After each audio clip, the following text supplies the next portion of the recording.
À Dapahan, la pénurie d'eau devient un véritable casse-tête pour des milliers d'habitants, contraints à une quête quotidienne de cette ressource essentielle. Selon les informations, dans plusieurs quartiers, les robinets restent désespérément secs, poussant certaines femmes à descendre dans la rue, bassines sur la tête, pour exprimer leur exaspération. Ceux qui ont plus de chance patientent jusque tard dans la nuit, espérant remplir quelques récipients lorsque l'eau coule au compte-gouttes.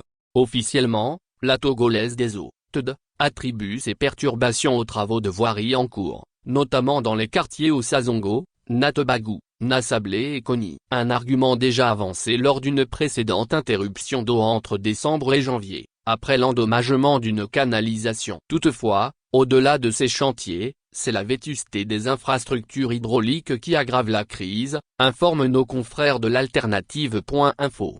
À Konkoaré et Didagou, certains foyers sont privés d'eau depuis 7 mois en raison du bitumage d'une route, ayant nécessité un déplacement du réseau d'adduction. Mais faute d'achèvement des travaux, l'eau n'a toujours pas été rétablie. Entre la Société du patrimoine de l'eau, SPO, et l'entreprise responsable du chantier, les responsabilités se renvoient, tandis que la population subit les conséquences.